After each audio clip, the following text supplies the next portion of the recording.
Hello. It's been a busy weekend, man. I'm tired, man. We had 2 nights of Summerslam, and it just keeps going. Tonight we had Raw.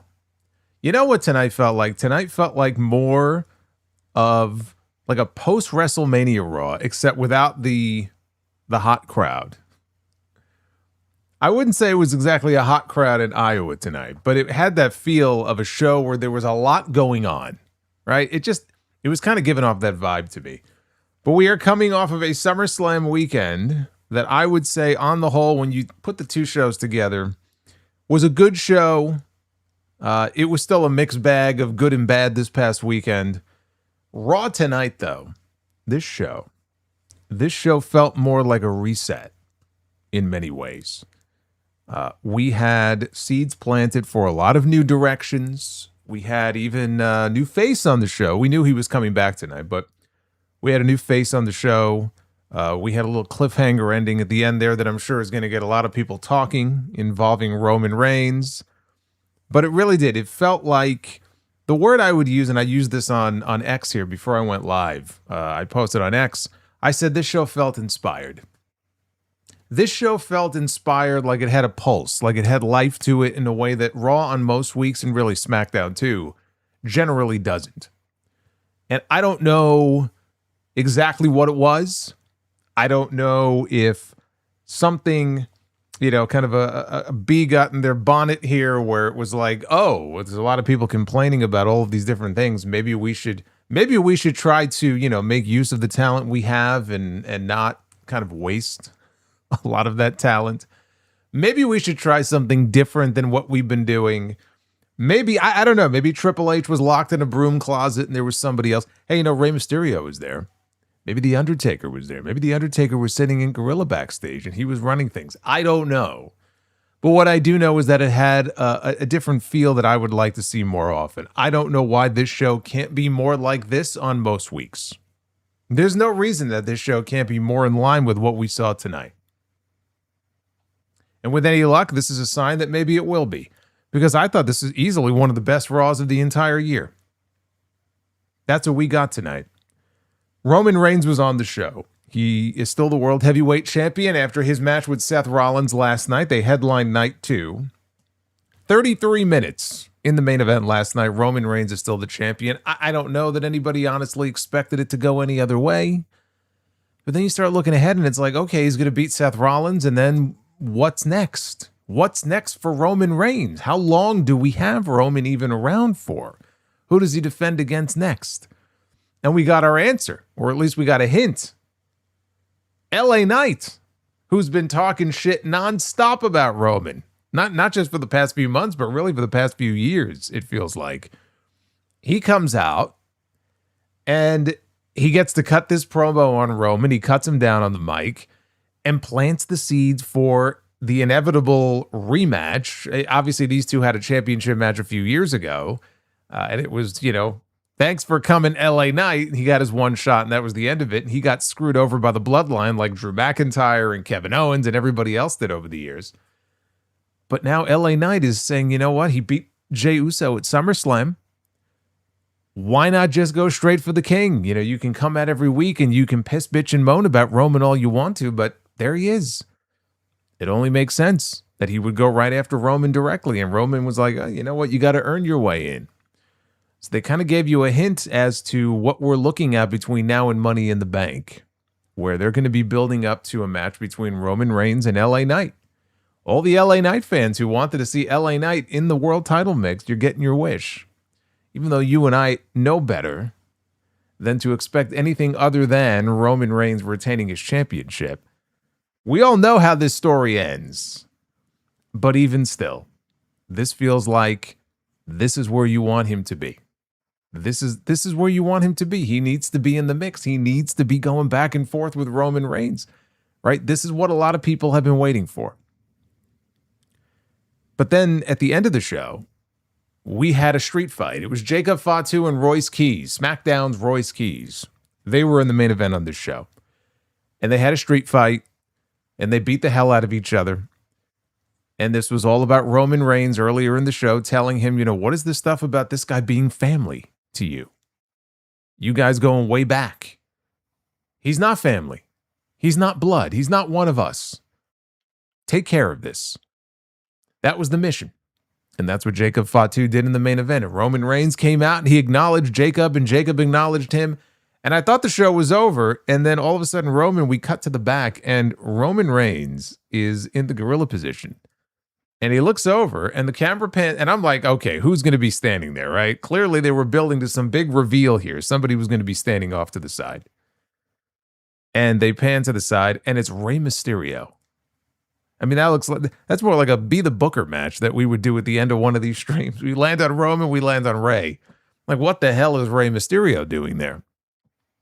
And he's standing there, and the funniest part about all this, he goes, I don't know if you're aware that I'm the new general manager of AAA.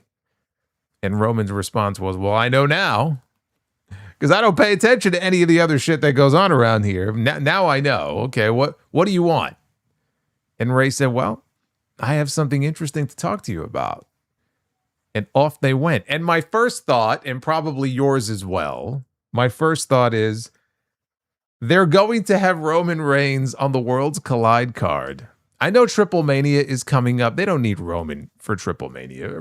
First of all, Roman's not working Mexico City on night 2. Night 1, I know they just moved into a bigger building.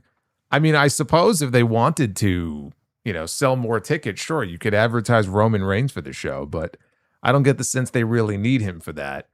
I was thinking more about the Worlds Collide show, which is running head-to-head with AEW All Out in Chicago, not very far from where All Out is being held on, September 26th, I believe. So I'm like, okay, I see what they're doing here.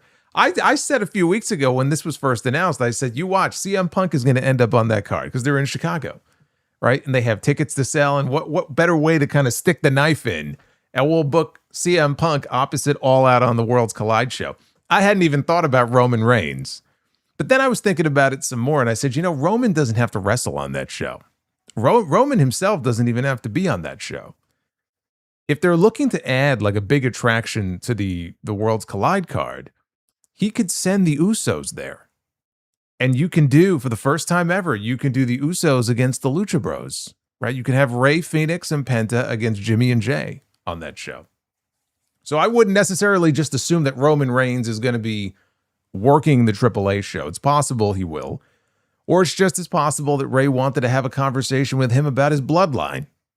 And maybe we can work something out. Maybe we can get some of them to come on over for the big event. But I like that. I like that little cliffhanger there at the end. What are these two guys going off and talking about? See, this is the sort of thing that they should be doing more of.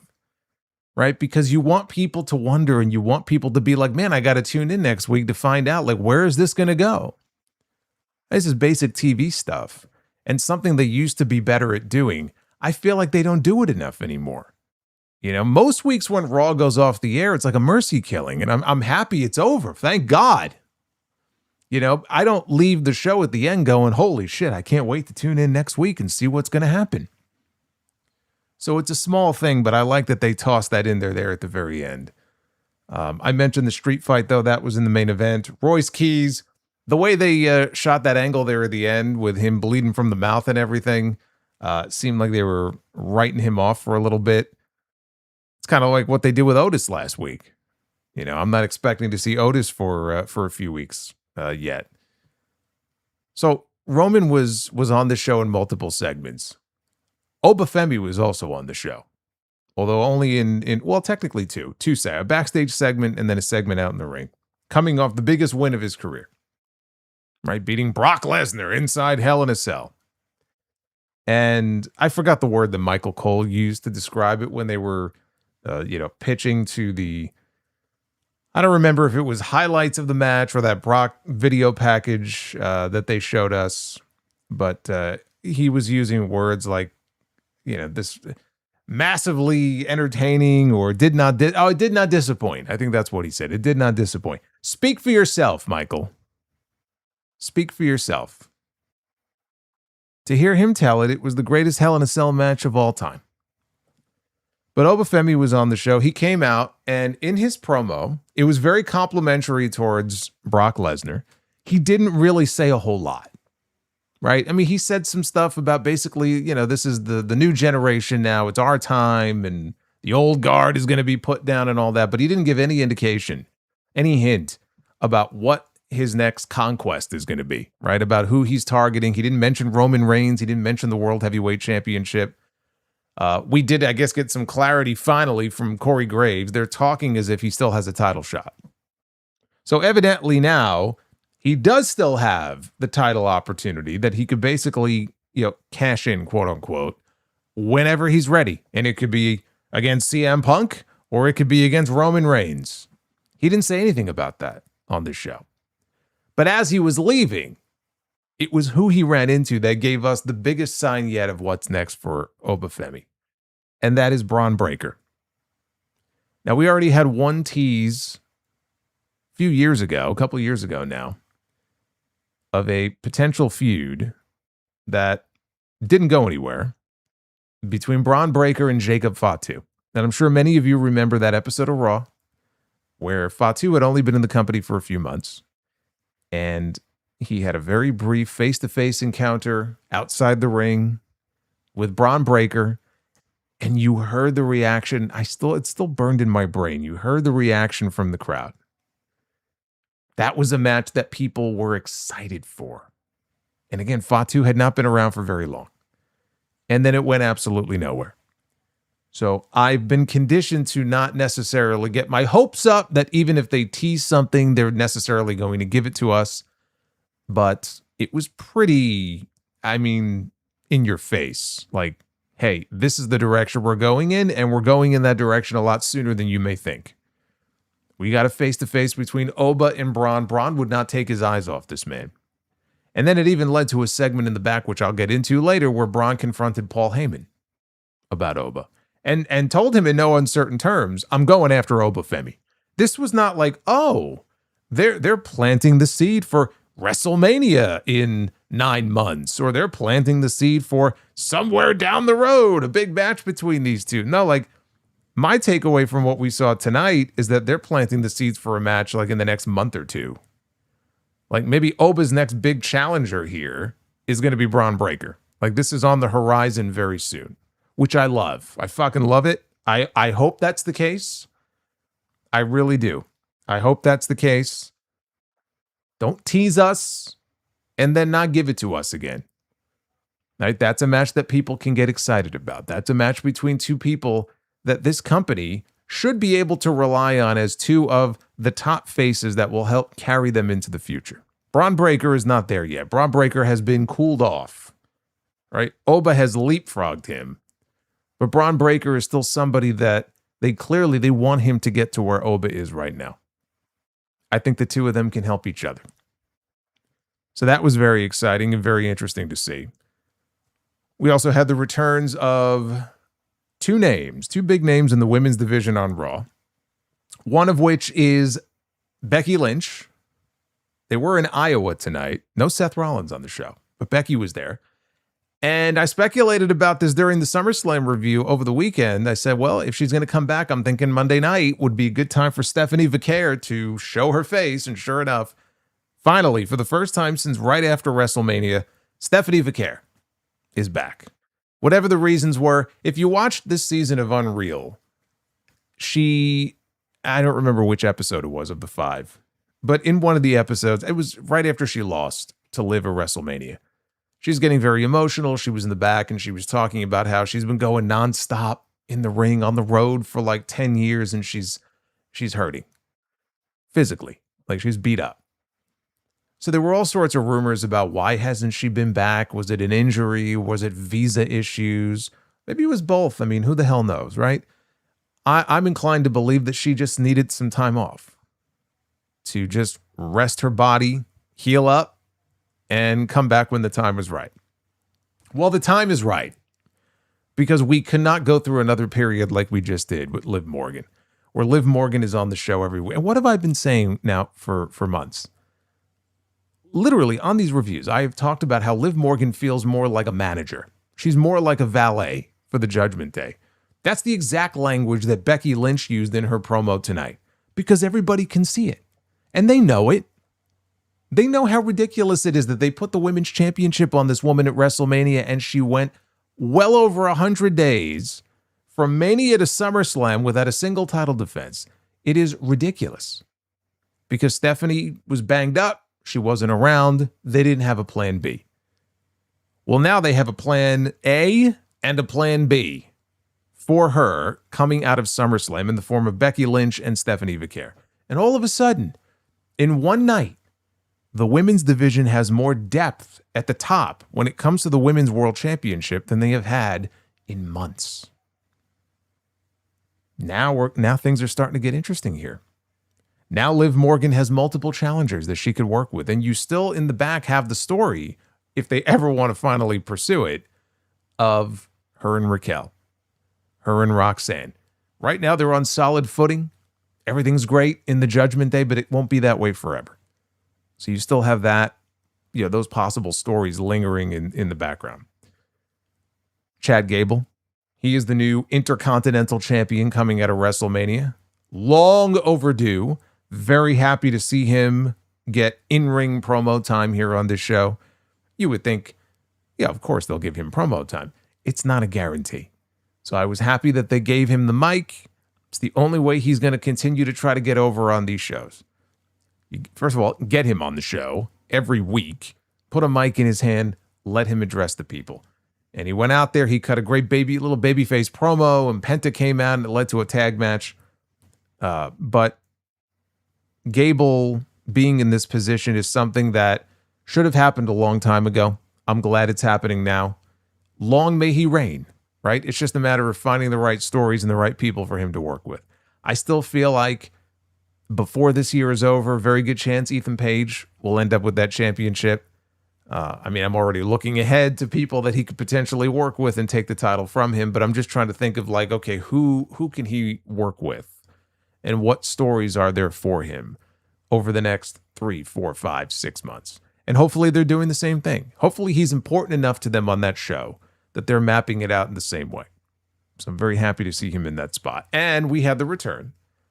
After 8 years away from WWE, boy, if you didn't feel fucking old watching all of these legends drop off and retire and leave, Colin Cassidy, it's been almost a decade since he was in WWE, and now he's back, and he is fucking gigantic. We've seen him in recent years in AEW, although not very often. And I don't know, he was always a big guy, but he didn't look big the way he looks on this show. The way they're shooting him, like when he came out, they were shooting him intentionally low. Like they had the camera probably sitting on the mat, like we're looking up at him, and he looks like fucking Andre the Giant out there. And he's in the best shape of his life. He's motivated. He's been through a lot. He's had substance abuse issues in the past. It really derailed him. He was on a bad path, and he got his life in order.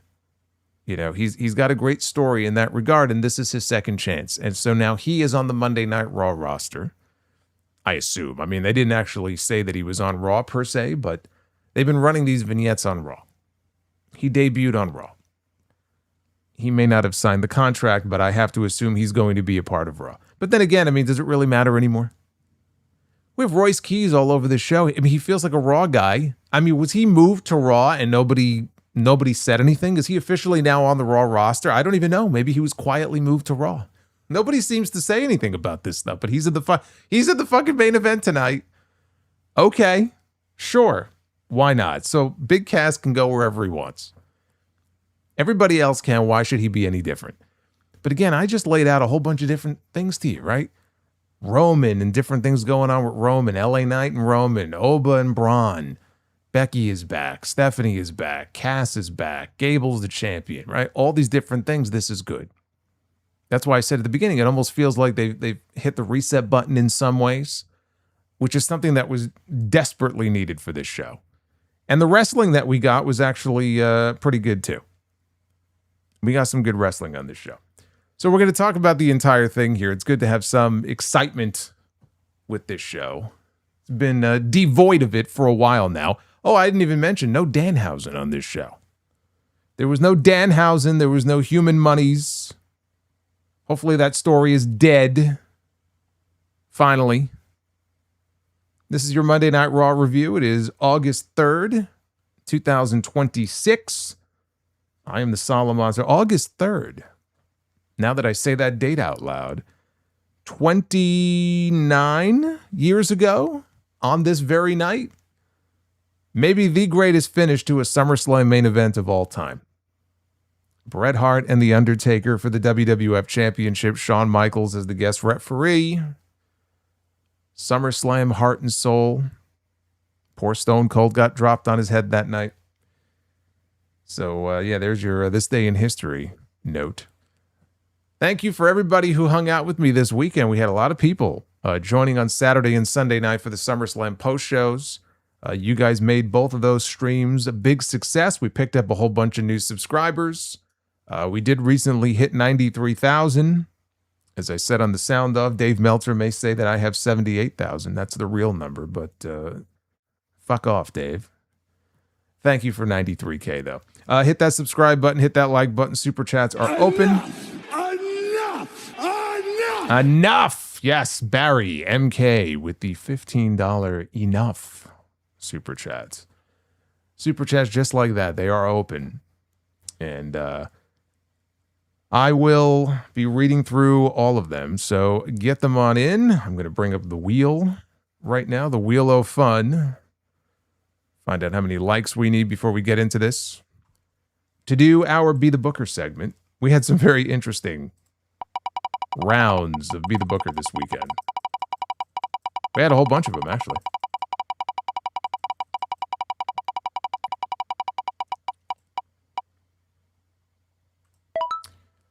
$4.65. Somebody said Danhausen was on the show during the commercial breaks, giving out human money. Good. Good. Keep him on the commercial. That's fine. On a show like tonight that had a lot of different things going on, we did not need Danhausen on this show. So let him be relegated to the commercials for a change instead of some of the other folks who usually end up during the commercial breaks. Anyway, $4.65. Get those likes up, and we'll do that later. So, and still, the World Heavyweight Champion, Roman Reigns. He was out first to open the show. He made his way out to the ring all by himself. He was doing some farming on his way to the ring. Very important. We got to respect our farmers. There's no more important farmer in this country than an aura farmer. So he came out. He took his sweet time. He asked Iowa, actually he demanded that Iowa acknowledge him. He said that earlier this year, after he won the Royal Rumble, told us he was going to save this place. So he went to WrestleMania, he beat the old man, he saved the summer for us. And last night he beat Seth Rollins. And he knows in these parts, that stings a little bit because Seth's an Iowa guy. Rollins is their boy. Rollins is also his brother.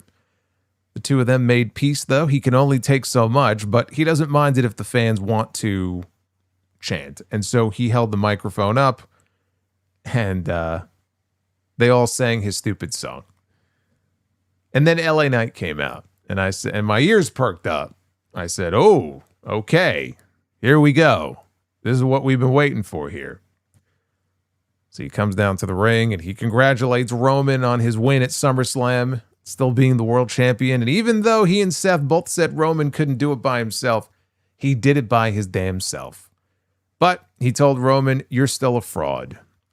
He's been calling his name for months, but instead of answering, he sicks the dogs. Well, he beat all of them, so he wants what he owes him. Last time it was the two of them one-on-one. It wasn't so one-on-one. So he wants what he gave Seth Rollins. Give me that. No bloodline, no BS. They could do it tonight. They could do it next week. They could do it at Money in the Bank. Or hell, they could wait until WrestleMania next year. But the only right answer is yeah. So Roman said, "Fraud? Who the hell are you to call me a fraud? Who do you think you're talking to?" He only sees one fraud here. He doesn't talk about being a megastar and then wear a Walmart watch on his wrist. And then Roman showed off his very fancy watch. Roman is a big watch aficionado. There's a video. There's some popular watch guy, I forgot his name, on YouTube.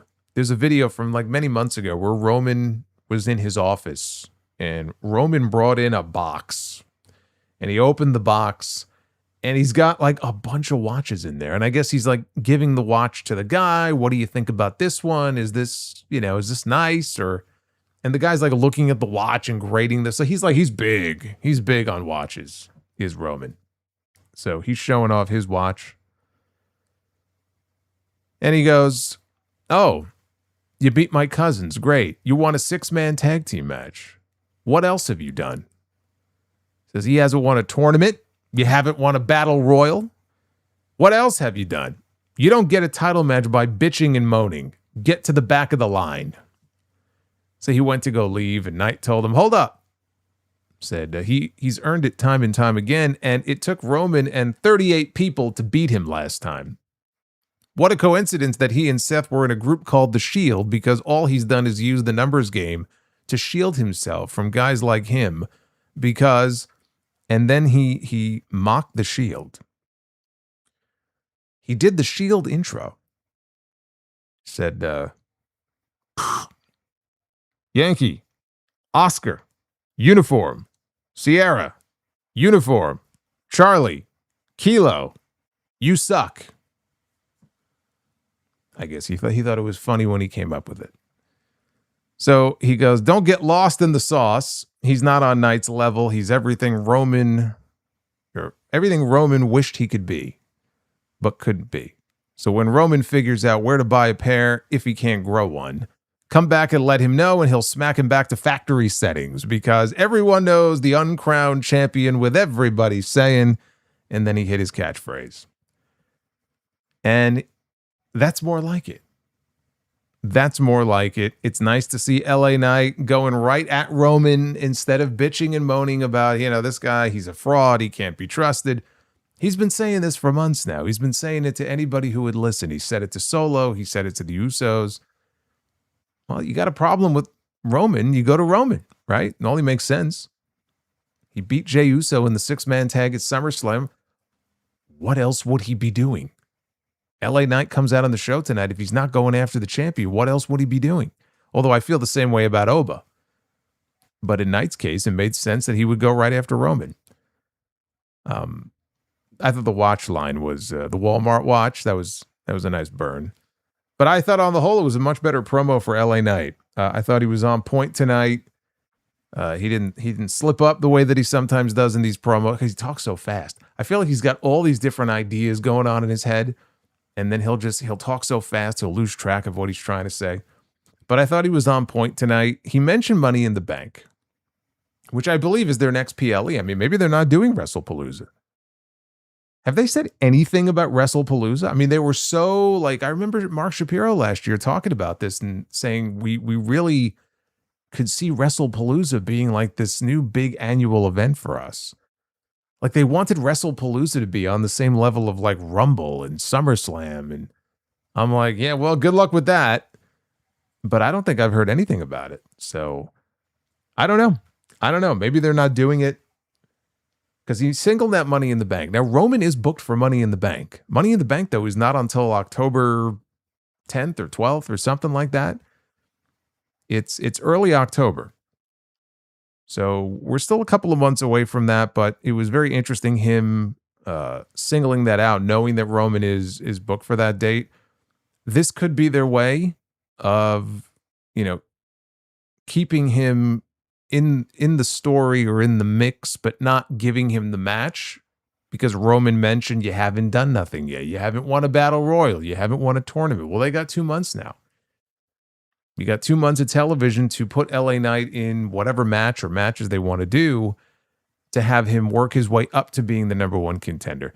It is very funny to me, though, because we're talking about earning a spot as number one contender, and we're coming off a show. Clearly, things work very differently on SmackDown with Nick Aldis, because we had a guy who made his return to the ring last night after almost a year and a half, and he was immediately thrust into a number one contenders match, and he won.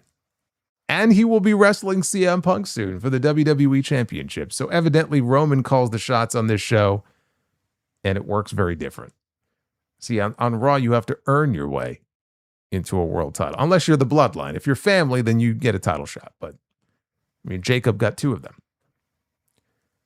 So I thought that was kind of funny. Hey, Chicago for MBK, thank you for the gifted membership. I believe we had some others before. Was it Death Scythe? I didn't see who it was. But thank you guys. I appreciate that. But it's funny, Money in the Bank is also funny because I've had so many people ask me, like, who do you think is going to win Money in the Bank this year? Right? I get this question every now and then. And people will mention LA Knight. It ain't going to be LA Knight. LA Knight is not winning Money in the Bank. LA Knight is probably going to wrestle Roman Reigns for the championship on that show, or they got a Sunday night's main event coming up before that. That is true. I mean, they have that at the beginning of September 6th, I believe, in Atlanta. So they could do the match there. But LA Knight winning Money in the Bank, you gotta give it up. It's just every year I get questions about this. It ain't gonna happen. They're not giving him the briefcase. But they'll give him a title match, and then he'll lose, right? And then they can move on to whoever the next person is going to be. That's pretty much how I see it working out. Maybe LA Knight needs to switch brands. That way he doesn't have to worry about earning anything. He just shows up. They'll probably make him #1 contender on day 1 on SmackDown. Thing with SmackDown is when you look at the top of the card now on SmackDown, all of a sudden, I mean, you got Cody Rhodes, you got CM Punk, all right, you got Kevin Owens, you got Randy Orton, you got Sami Zayn. I mean, they're still building Trick. I don't know if you want to put him in that mix. Drew still hasn't come back yet. Honestly, I don't even think Drew belongs on SmackDown at this point. They're so front-loaded on top. He probably should come back to Raw. So, I mean, they got a lot of people there at the top of the card. It's actually very crowded right now. I don't know if you want to put Gunther, right? Gunther, Balor. Very crowded at the top of the card there. So after a commercial break, it was Javon Evans against Ethan Page. They got a lot of time here, 12 minutes. I mean, I know 12 minutes doesn't seem like a lot. It felt longer, not in a bad way. This was actually, I thought, a good match. Late in the match, Evans hit the red dot for a near fall. Page rolled him up with his feet on the ropes. The referee caught him. Page hit a confidence breaker, which is his version of a code breaker, and then a power slam, but only for a near fall. So Page dumped Evans out to the floor, and while the referee was counting, Page went to the opposite corner behind the ref's back and started to undo the top turnbuckle pad. The referee turned around and spotted him and went over to stop him, and the two of them start arguing with each other. And Page has his back turned. All of a sudden, Javon Evans comes, and he leapfrogs over both men and then leaps up to the top rope, and he comes flying off with an OG cutter. He drops him, and he pins Ethan Page. And Page looks so goofy on the replay because they had this like aerial view of it that they probably thought, oh, this is a cool view. We got to show this. So what they show it, and you see Javon leapfrogs him and the referee, and then to give Javon time to make the leap up to the top and go for the cutter instead of just standing there and feeding for it. Ethan, he spins around like, where is he? I don't know where he is. And then he turns back around and then he eats the cutter. This was good stuff though. Despite that little bit of goofiness there. This was good stuff. And then as Javon was celebrating his victory, all of a sudden, somebody appears in the ring behind him. It's a big guy. I actually didn't recognize who it was at first. It took me a few seconds. I'm like staring. I go, is that him? I'm like, okay, yeah, it's him. I don't know who I thought it was at first, but I didn't recognize it. It was Big Cass. And it's not like he's a small man. I mean, if you see him in person, you're going to know right away who it is. But yeah, so Big Cass appears in the ring behind him. And this was his first time back on Raw in 9 years. I know he was saying it's been 8 years since he's been in the company, but the last time he worked a match on Monday Night Raw was 2017. So it's been 9 years since we have seen this man here on this show. And that last match on Raw in 2017 was against Enzo Amore. And there was no Enzo Amore on this show. I don't know if he's going to be coming in. I don't really have any need to see him with Cass. I think Cass in this role by himself is exactly how he needs to be. You want to put somebody with him as a mouthpiece? I suppose you could do that. But when I saw him out there by himself, mowing this kid down, mowing him down with a big boot, putting him down with that swinging side slam, the old East River, what they call it, the East River Crossing, which is what he used to call it. And Cole used that name. He referred to it by that name here. But he plunged Javon with the East River Crossing. This is the big Cass I was hoping we would get. Not any of this tag team nonsense. I mean, that would have been so stupid to bring him back as part of a tag team in a dead division. I mean, come on, man. That never made any sense to me. I understand the allure maybe of them wanting to do like a big Cass and Enzo reunion, but I'll tell you something. I question how many people in that crowd would even remember them. I mean, Enzo is on the mic. Enzo's like a wizard. So, I mean, he'd have the crowd at the palm of his hand pretty quick. But it's not like he got a big reaction here. He really didn't. I think the majority of the people in that crowd had no idea who he was. Because think about it. It's been 8 years since he's been in the company at all. You would have to be an AEW fan to even know who he is. And even then, you might not know who he is because how often was he on AEW television? He's been sitting on the fucking bench or in Ring of Honor now for how long? You could be an AEW observer, a watcher, a viewer, a fan, a sicko, and still not recognize, hey, who is that guy? That's how little we're seeing him on television since the Learning Tree stuff burned out. So there's a lot of people who don't know who he is. This may be their first introduction to him. So yeah, you could have done a Cass and Enzo reunion, but I don't know that it would have gotten the reaction that they were necessarily hoping for. But this was a great reintroduction. He looked great. Guy's in great shape. He's bigger than most of the roster. Dude, he's bigger than Oba. He looked bigger than Oba. That could be a match at some point. Oba and Cass. So I'm happy for him. I know that, again, he had a rough go of it there for a while. After he was let go by the company, got his act together, got himself in great shape. He was kind of getting a push a little bit there in AEW. And then when Jericho decided to step away, it really fucked him over. There was no payoff to any of that. And Tony Khan just lost interest. So he had him paired up with Brian Keith, and they did the tag team thing, and nobody saw them. It's basically out of sight, out of mind. And he's not exactly a young guy anymore. So it's like you can only sit on the sidelines for so long. You know, you gotta do something, right? You got to make a decision about, do you want to stay in that situation or do you want to take a chance on yourself and go somewhere else? Well, now he's back home. And it looks like he's going to be a heel on this show. So we'll see. We'll see how he does. He appears to be back as a heel. We go to the back. Roman is with the Bloodline. He is browbeating all of them for losing at SummerSlam. Said, you lost to your little brother. Said, where is Solo? Yeah, we had no Solo Sikoa. See, actually, I did miss Solo Sikoa. I never thought I would hear myself saying those words. I was kind of hoping he would be on the show tonight. There was no Solo Sikoa. But they go, you lost to your little brother. And then he goes, LA Knight, coming out here and disrespecting me. And Royce Keys. Who is this guy? Why does he keep saying that you're family, Jacob? Why does he keep saying this? Says, he's not my family. He says Keys was just one of the boys. He's not the Bloodline. This is right here. This is the only Bloodline. So Jimmy said, hey, you say the word and we'll take care of LA Knight. Roman said, no. You're going to leave that fool to me. Don't touch him. So Roman left, and this was actually the funniest part of the entire show.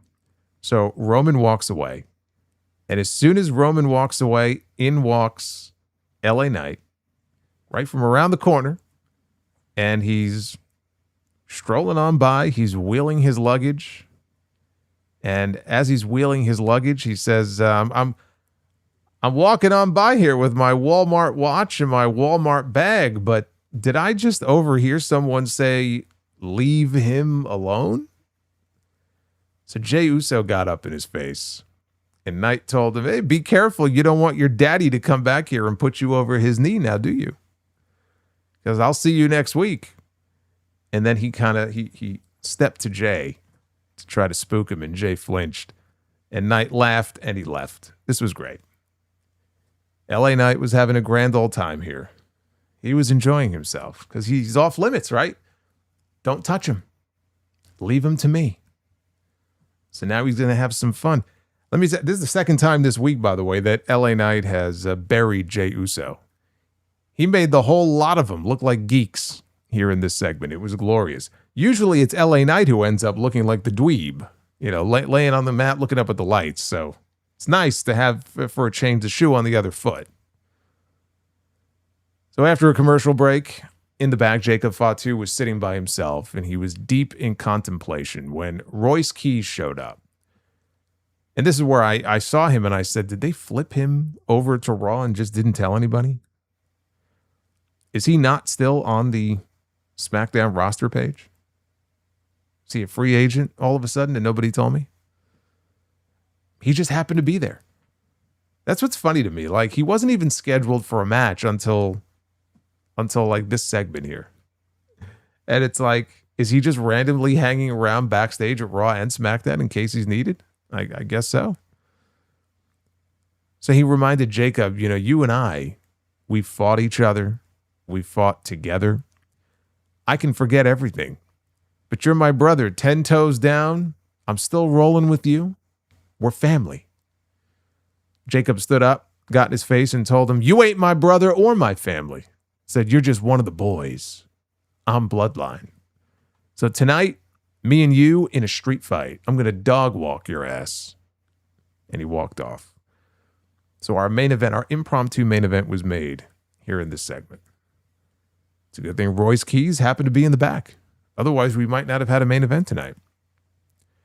Liv Morgan, she led the Judgment Day, the ladies of the Judgment Day, down to the ring, including the new Intercontinental Champion.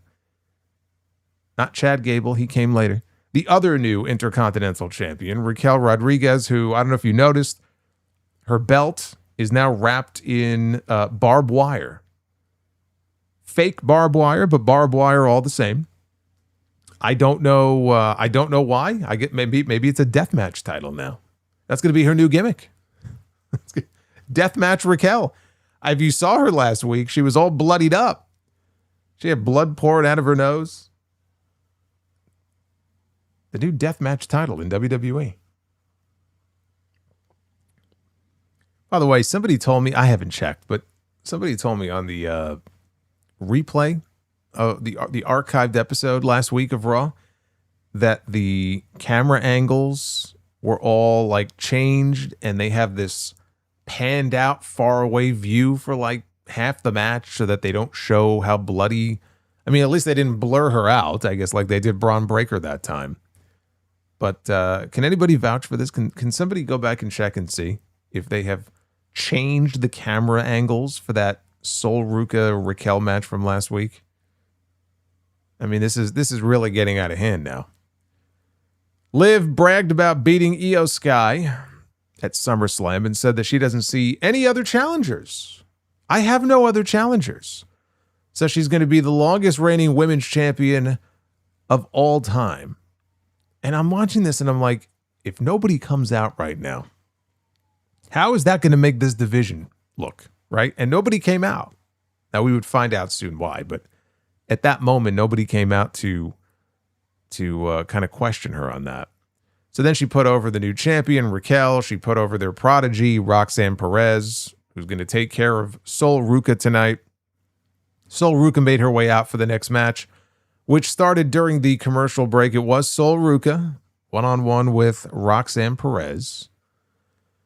For the finish, they were having a solid enough match. For the finish, Sol went for the Soul Snatcher. As she hit the ropes, Liv reached up, grabbed her foot, tripped her. And Sol took a hard bump backwards onto the back of her head. The referee saw it. The referee called for the disqualification, so that sucked. Perez then hit pop rocks on Sol. Raquel got in the ring. She dumped her with a Tejana bomb. And so it's a gang assault here on Sol Ruca until we hear Becky Lynch's music. We haven't seen her in a couple of months. I don't think since she lost the IC title to Sol Ruca, I think in Italy. Out comes Becky to the ring. And now, correct me if I'm wrong. I know Seth is from Davenport. Do they still live in Davenport? Because I think she lives in Iowa now. So it's kind of her adopted hometown, or is it just that he's from Davenport and they live somewhere else? I want to say they're there. I think Seth has his own coffee shop there too. But anyway, so she said that she already made the Intercontinental title famous. I'm not here for that. So she said that she came for Liv to make sure that it's not another 100 days before she defends her championship again. All Liv has done since becoming champion is become a glorified valet. Gee, I wonder who else has said that in recent months. A women's champion should be fighting, not flirting. Liv has had the worst title reign of all time. And it's not just her saying it, everybody is saying it. Things are about to get a whole lot worse for Liv. So Liv then suggests that Becky should be at home being a mom to her daughter. Becky is only in Liv's face right now because she's jealous of her. Becky's time is over. Liv's time is now. So she does her catchphrase. She leaves the ring. Becky's still talking, though. And she says, "You're not even the best women's champion in your own group." She goes, "You're not even the best women's champion that slept with Dominic Mysterio." Look at this, Becky Lynch with the jokes. So they've always kind of like tap danced around the issue here, but this is the first time anybody has come right out on this show and said that Dom is just sleeping with everybody. Even when you see Dom and Liv out there, they never actually kiss. They're always like rubbing noses. They're all up at each other's faces, but they never actually like Austin Theory and Maxine Dupree were like eating each other's face a few weeks ago, right? But you never see that with Dom. And then Becky just goes out there and says, yeah, he's fucking Rhea Ripley. He's fucking Liv Morgan. Who else is he with? I don't know. Dom gets around. So Stephanie Vicare's music hits. Liv isn't even all the way down the aisle yet. And they play Stephanie's music. And she comes out. First time we've seen her in months. So now Liv is trapped. She has nowhere to go. So she comes back down to the ring. She's trying to run away. She's literally on hands and knees in the ring, trying to crawl out on the other side. Stephanie grabs her. Becky's watching this, just sitting in the corner watching all this. Stephanie mounts her. She starts raining punches down on her. Raquel and Roxanne, they try to get involved. They get knocked down. Liv gets put down. She exits. Becky, once the Judgment Day has been dispatched, Becky gets up in Stephanie's face. Stephanie gets up in Becky's face. And we have a long stare down. And Becky is, talking to her, and Stephanie's talking back. Becky says, "Stay out of my way." I think it was Becky who said that. And Stephanie said, "Or what?" Right? So it's not like they're allies or friends or anything like that. They're competition. For the first time in a long time, it feels like we actually have competition here in the women's division. Now, I don't know where Io Sky was. Obviously, she was beaten fair and square at SummerSlam. Well, pretty much. I mean, the Judgment Day got involved, but she lost at SummerSlam. I don't imagine that she's going to be involved in the women's world title scene. I don't know what Io is going to be doing. She wasn't on the show tonight. But one person is not competition in the division. And in one night, they established 2 challengers for Liv Morgan, which is great because it was pathetic, the run that she had from WrestleMania to SummerSlam. Everything Becky said in this promo tonight, you know what that was? Whether it was Becky or the writers or whoever, it was people who were getting the same feedback that you were getting here in this review every week. They were seeing the same thing on social media. Because I'm sure I wasn't the only one saying, oh, she's a valet, and this is the worst reign ever, and over 100 days, and no defenses, right? This is all established fact. It sucked. It's boring. You're going to put a championship on somebody and then not have them defend it. You may as well not even put it on them at all. It was terrible. The worst women's title run that we've ever had. At least of that length. Maybe there are worse title runs that were like a week, but this was 100+ days of nothing. Absolutely nothing. So at least thank God, finally, we have, I say new faces. Not that Becky is a new face per se, but we have some new faces that are in the mix now to make things a little more interesting. So I think that's great. Sol Ruka just vanished. I don't know what happened to her in the middle of all this stuff. She just disappeared. She just vanished.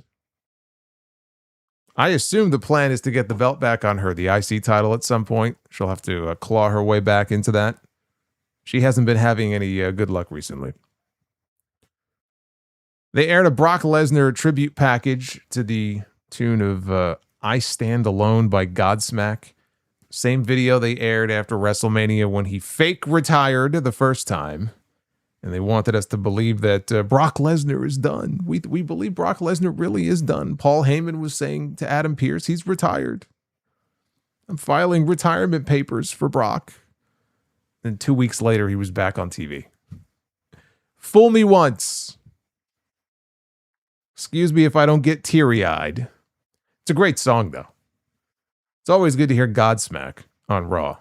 Compared to some of the other music they've used in the last 5 years, I'll take some Godsmack. So then we go backstage live. And Paul Heyman is standing there. Hey, Leo, thank you for the super chat. There's the nipple confetti from Curtis Axel. Sage says, didn't even fool me once. Yeah, I had my doubts. I started to believe. I started to buy into it, though, but you ain't going to get me again. You ain't going to get me again. Where there's a big payday and a big match to be had, especially on an overseas show, Brock Lesnar will lace up the boots once more. But Paul Heyman's in the back, standing all by himself in his pinstripe suit, watching the show on a monitor, having just seen the Brock video package. And in the background, up comes Obafemi. And he was wearing something different, some sort of shawl or something that he was wearing.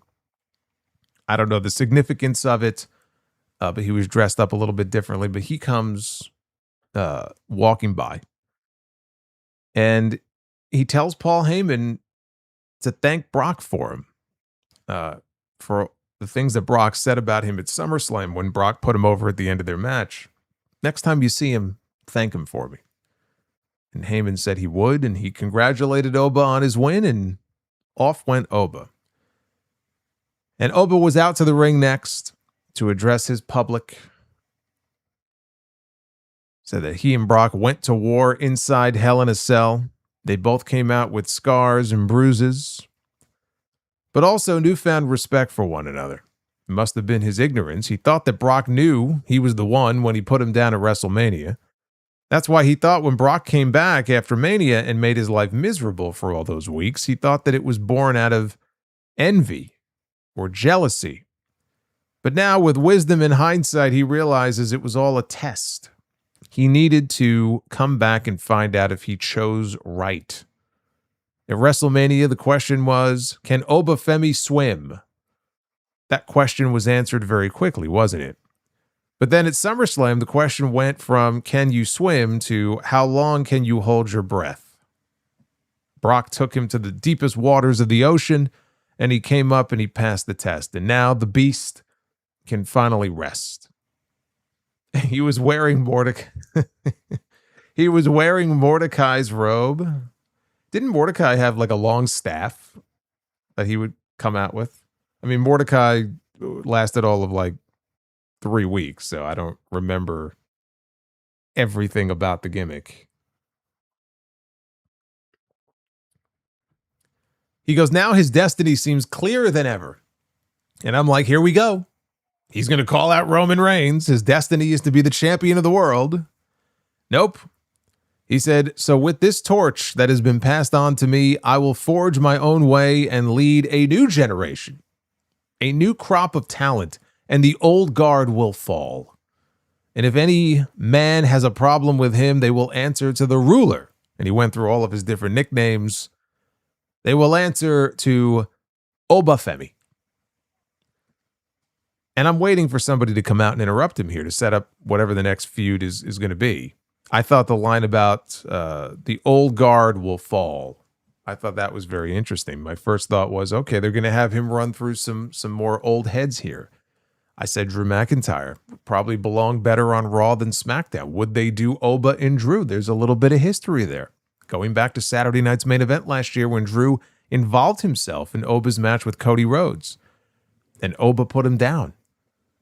That was never resolved.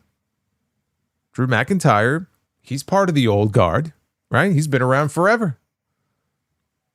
Actually, would it be a great match too? So that was my first thought. Like, is Drew part of that old guard? Who else could be part of the old guard who could work with Oba in these next several months? Because they're obviously not going to put the championship on him just yet. So if they want him to run through some people first, then, you know, who's that going to be? But then we got our answer. Or at least it appears we got our answer. Because while this was a nice speech and all, he didn't give us any insight into who his next challenger is going to be, like in the immediate future, until he was walking out. As he's walking out, we hear the sirens for the Vision. And out comes Braun Breaker, Austin Theory, Maxine Dupree. And immediately, Breaker locks eyes with Oba. Oba locks eyes with Braun. Camera gets all up in their shit. They're nose to nose. Theory has to back Breaker away because he's locked in, right? This guy is in the zone. And we got a very intense stare down here between these two men. Until finally, Braun got pulled away and then Oba left. This, maybe more than anything else on this show, this right here got my attention. Because this is one of those matches with some of the newer guys. And again, it reminded me of the Braun Breaker Jacob Fatu thing a couple of years ago, where there's this excitement level that you can kind of feel with the audience where, oh, this is a big match, right? It's never been done before. Two of the newer guys, the younger guys, these guys, maybe the future of the company here and they're face to face. This is going to be a big match at some point, right? But they're teasing it now. And you think to yourself, well, they probably wouldn't do this match now, right? There was another segment that I'll get to a little bit later on where it sure feels like we're going to be getting this a lot sooner than maybe we all thought. And I'm okay with that. I'm okay with that. There's going to be people who are like, well, you can't do it now. I mean, this is a future WrestleMania match. Sure. This could be a WrestleMania main event several times over in 2 years, 3 years, 4 years. Next year, my guess is that Oba is going to be challenging for the championship. My guess is that we're going to end up with Oba and Roman at WrestleMania next year. Not Oba and Braun. You want to do Oba and Braun now, I don't see an issue with that because we're going to end up getting it in the future anyway, when they're even bigger than they are now. You want to give us a taste of the future now? You want to do that match at, I don't know, Money in the Bank or something like that? Great. What are we waiting for? Why do we keep pushing things off and pushing things off? Oh, no, this is not the time. We got to save it for WrestleMania. We got to say, really? Well, first of all, you can't save everything for WrestleMania, number one. And number two, the television has largely been so fucking terrible. Part of the reason that it has been so terrible is because they have been so afraid to push matches like this. They don't want to have these guys interact. They don't want to, we can't do this right now. We can't give this away right now. They play it so safe, and it makes for boring television. These two guys in one segment nose to nose, and I was more excited for anything than anything I've been excited for on Raw in months. You don't have to be afraid. You don't. When we were talking about the King of the Ring tournament, Obafemi and Braun Breaker were on the same side of the bracket. And in a perfect world, you would have had the first match in the King of the Ring. And I'm sure there are people who will look at that and go, well, that would have been crazy because you're going to throw it out there as the fucking King of the Ring semifinal match. Sure. Why not? I'm not saying they have to go out there and have a 15-minute barn burner. You could have done it in a way that kind of, you wet people's beak and get them excited for what the future is going to look like when you eventually run this back a second time. But They went a totally different way with it, and what they did in that tournament was just ridiculous. I hope we are going to get Oba and Braun very soon. It feels like we are. I think that's the right move to make. We need this. This is the sort of thing we need more of on this show. Don't be afraid. Don't be afraid to, let them interact and put them together and let them wrestle and let them, just show what they can do against one another instead of just feeling like you have to do the young guys and the veterans. We've seen it so many times already with Oba wrestling Brock over and over again. And we've seen Braun Breaker in there with CM Punk and Braun Breaker in there with Seth Rollins and Braun Breaker in there with this guy and that guy. That's great. That's great. But you know what I want to see more of? I want to see more of Trick Williams and Carmelo Hayes. More than Trick Williams and Baron Corbin. I want to see more of, like, even what we got tonight with Jacob Fatu and Royce Keys, Jacob Fatu and Braun Breaker, Oba Femi and Braun Breaker. There's no reason that we shouldn't be getting more of this. Oba in his promo is talking about the old guard will fall. This is the new generation. Really? Well, show it. Show it. No need to play it safe all the time. It's the amazing Gunther. Jerry Lawler loves Gunther the Magnificent. All hail Gunther. Black Raven Chris with a $50 super chat drop. Hey, Black Raven, thank you. He says, thank you for all you have done for the community. I have been watching for years. Your insights make me laugh when I struggle with issues from my time in the service. You and JD rock, brother. Well, I love hearing that, man. I appreciate that very much. And look, I'm glad these shows can be entertainment for you. That's why we're doing them, right? We always have fun here on the streams. Even when the shows are freaking terrible, we always seem to have fun here. So if you're enjoying yourself, then I'm enjoying myself. And I appreciate the support. Thank you. So Braun Breaker, even after Oba Femi left, right? Braun Breaker was staring at that stage. He did not break eye stride. He did not break eye contact the entire time, even after he got into the ring. And the reason he's in the ring is because he's wrestling. And I feel sorry for the person that he's going to be getting into the ring with. And the person that he is wrestling just so happens to be Joe Hendry. Poor Joe. But I hear his music, right? And I'm like, oh, it's going to happen. It's going to happen for the first time. He comes out, he gets a full entrance. And I don't know. Now, I did not see a countdown clock, okay, because I'm watching on Netflix, but with my VPN, so I could see what happens during the commercial breaks. Maybe I looked away. I didn't see the countdown clock in the corner of the screen. So I thought that they were live on Netflix. They were not a commercial. I'm like, history has been made. For the first time since he debuted in this company on the main roster, Joe Hendry got a proper, not for like a run-in, he got a proper entrance on the show for the first time ever. And then after he came out and came down to the ring and got into the ring, the screen went dark. And that's what usually happens when they're about to come back from commercial. It goes dark, 3 or 4 seconds go by, and then they come back on the end. I'm like, son of a bitch, they were at commercial the entire time. I thought that it was live on the show. I didn't know that they were at commercial. See, so I fucked myself into thinking that they actually gave this man a full entrance. I feel like an idiot now. I tweeted it out. I go, history, and the tweet's still up. I may as well leave my idiocy up there. I'm like, history has been made. And then once I realized that, I tweeted again. I said, fuck, that was a commercial? Foiled again. So the streak lives on, everybody. No entrance. No entrance for Joe Hendry. He got the jobber entrance. Breaker, meanwhile, was not even paying any attention to him. He was still focused on the stage.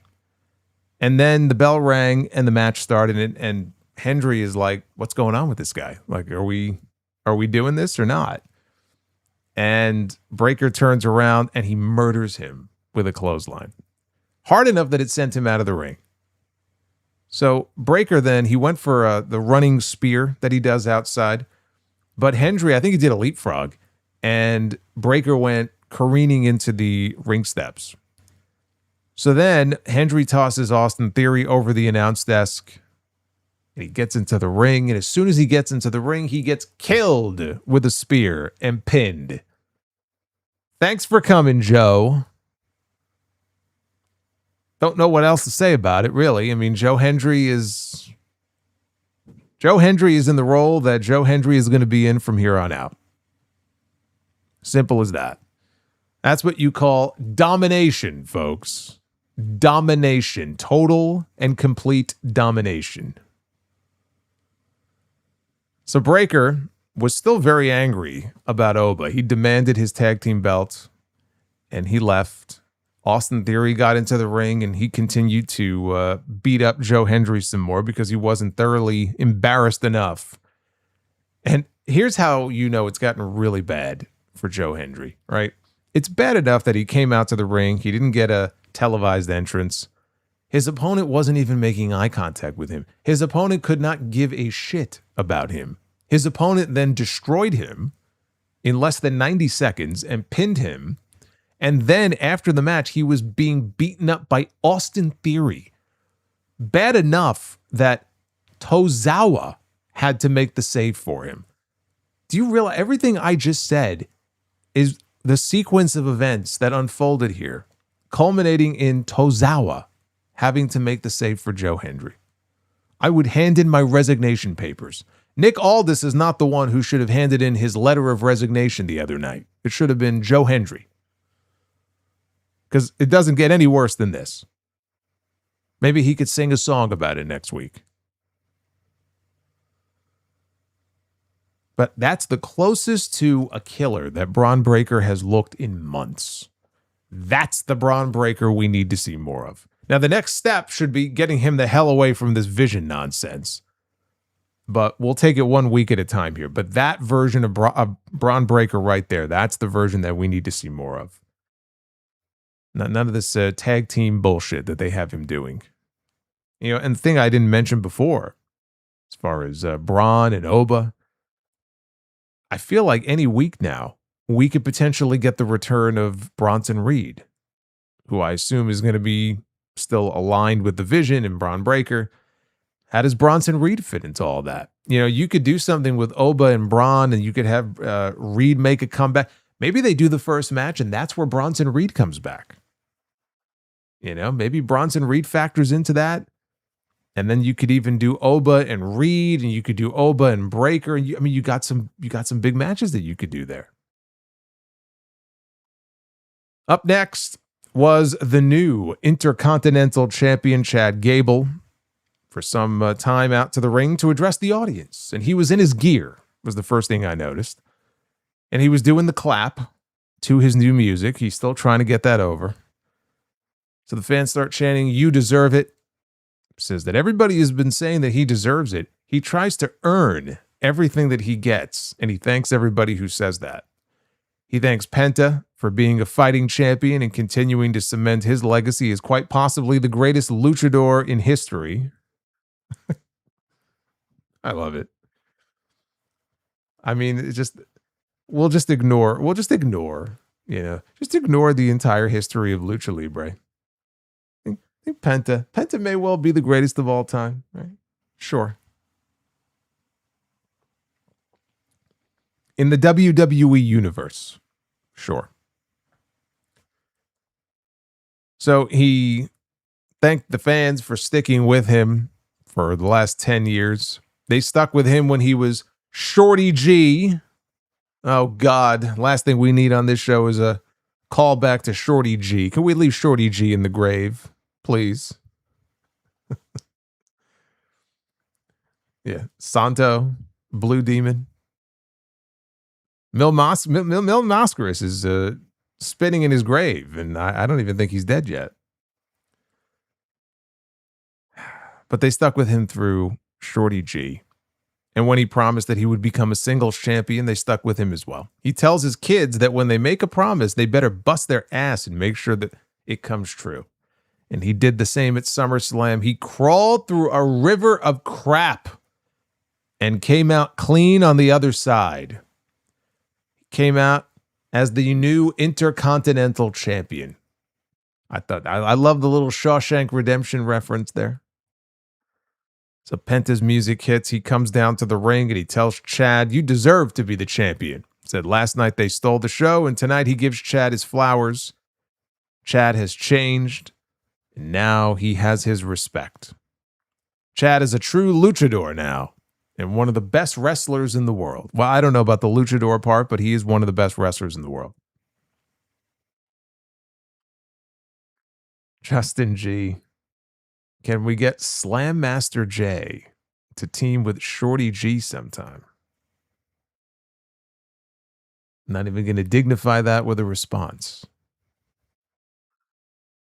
So Penta is putting him over, and the Judgment Day music hits. And out come the men of the Judgment Day, the only two men left of the Judgment Day, Dominic Mysterio and JD McDonough. So McDonough doesn't want to hear this soppy crap about Chad being a real luchador. He says Dom is the king of the luchadors and the AAA mega champion. He's the greatest Mysterio of all time. And he reminds Chad that you lost your mask to El Grande Americano. And he asks Penta, what does that make you? So Dom says that Chad is keeping his title warm for him. They're collecting all the gold and they can end this journey at any time since they're done playing around. And Chad says, did I hear you correctly? Did you say anytime?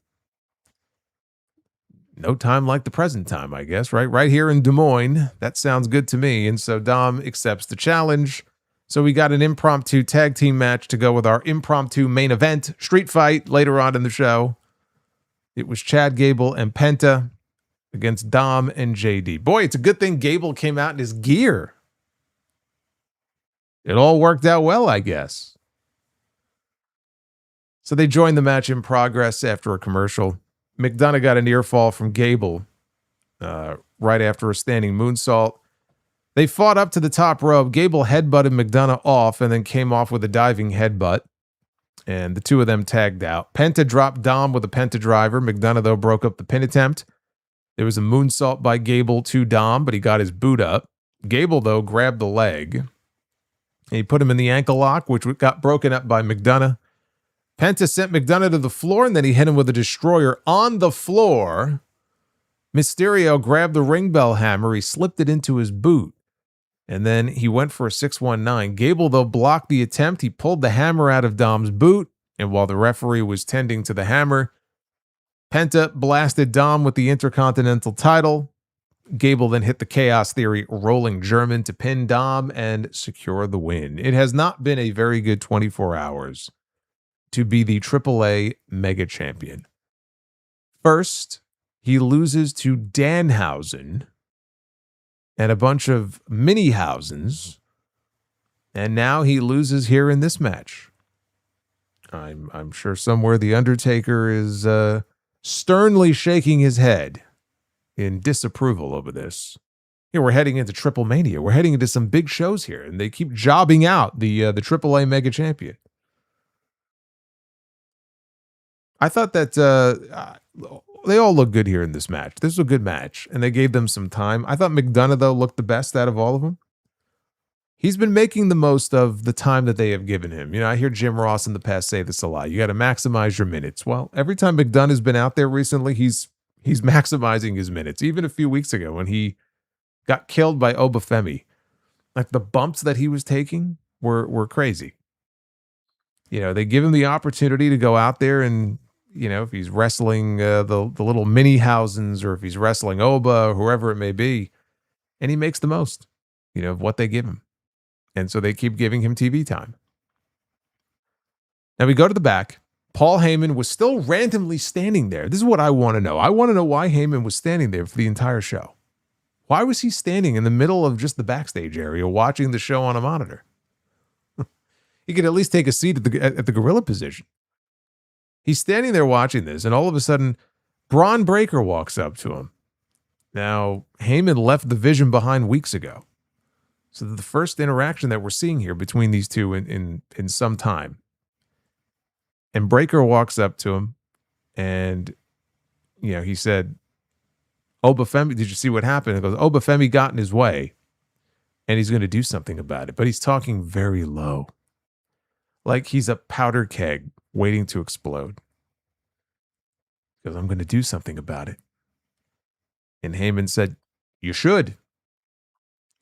Breaker asked him, where's Obafemi? And Heyman said, well, how should I know?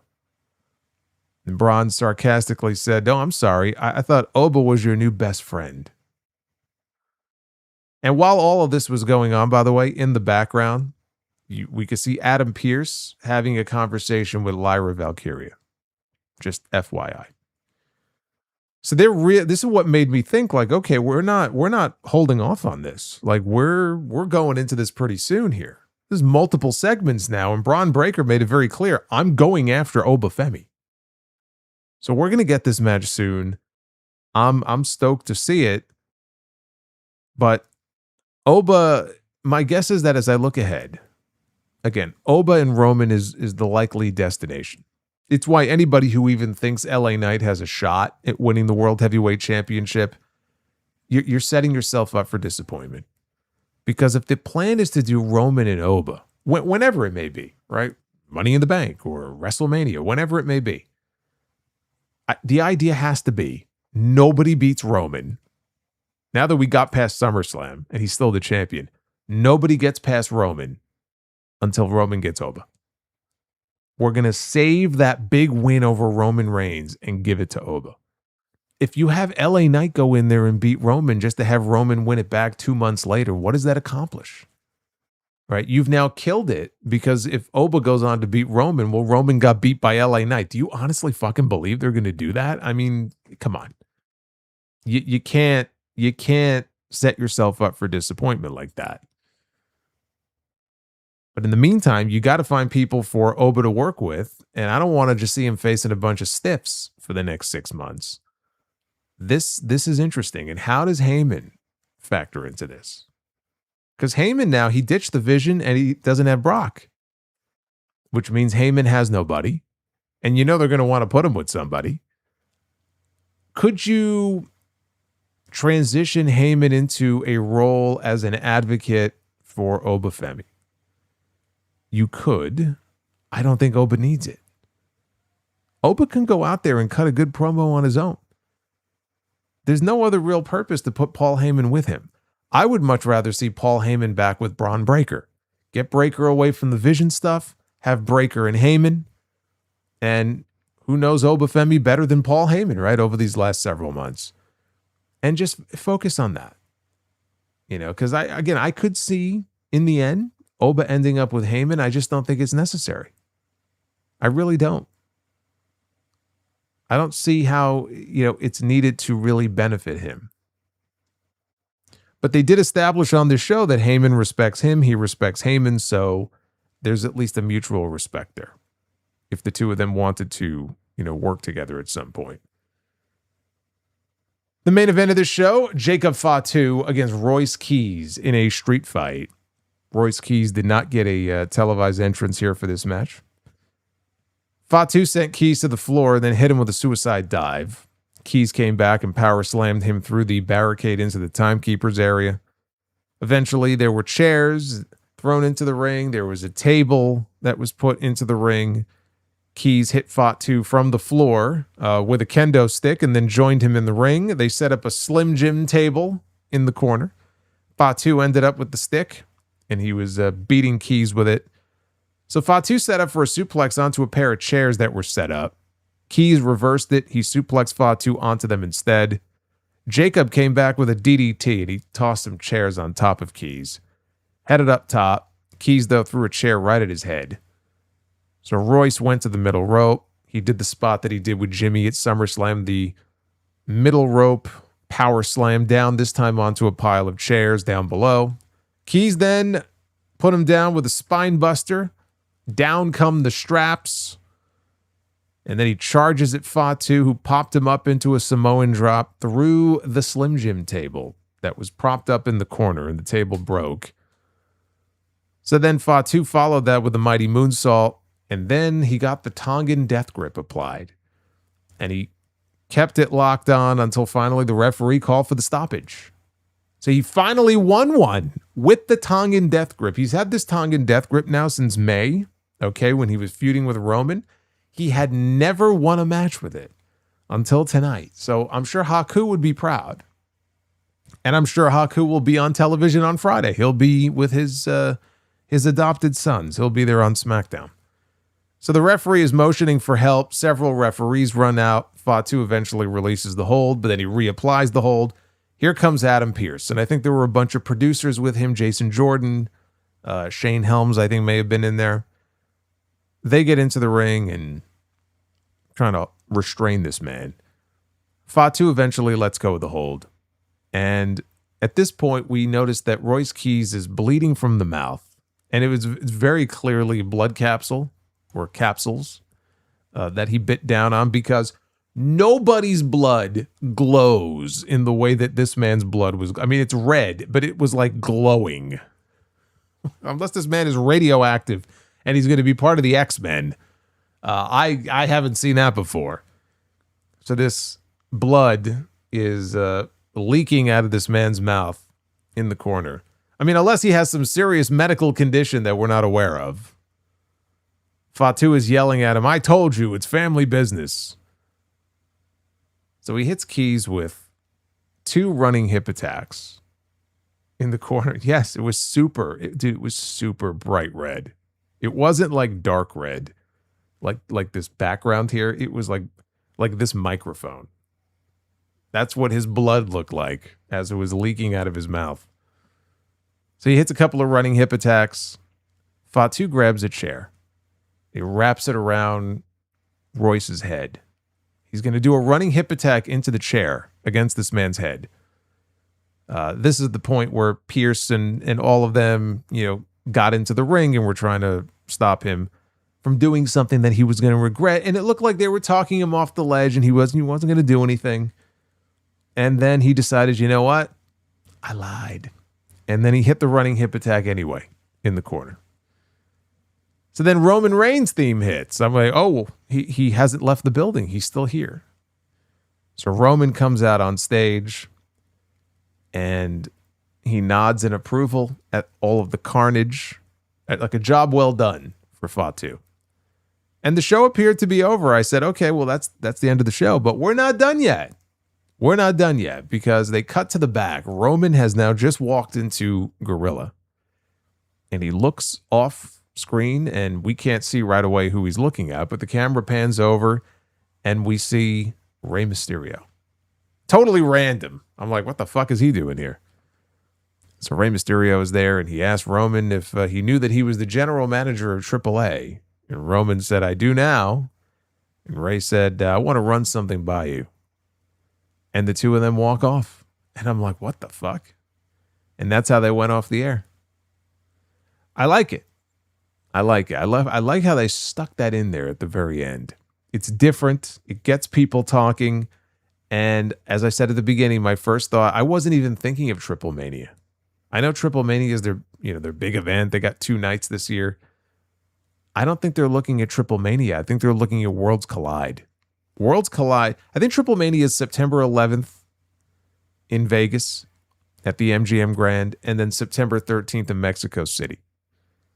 And September 26th, so 2 weeks later, is Worlds Collide, which they scheduled the very same night in damn near the very same city. I think the AEW show is in Hoffman Estates, which is just outside of Chicago. But they're basically both in Chicago, and they're running opposite each other. And I knew, as soon as they announced it, and it's got the WWE branding on it, I said, CM Punk is going to wrestle on that show. I still believe that CM Punk will wrestle on that show. Roman being on the show was not something I had really thought about, but I don't think it necessarily needs to be Roman. Now, if you wanted Roman to come in and just have like a one-off with El Grande Americano, honestly, if you were going to do a match like that, you really should do that in Mexico. because he's super over in Mexico. And to see Roman in that atmosphere against El Grande, like south of the border, that could be a lot of fun. This is in Chicago. Again, I'm not saying that that's a match that they're going to do, but I don't even know that Roman has to wrestle on that show. It could be as simple as, hey, we have this big show coming up. We want to have some bloodline representation on it.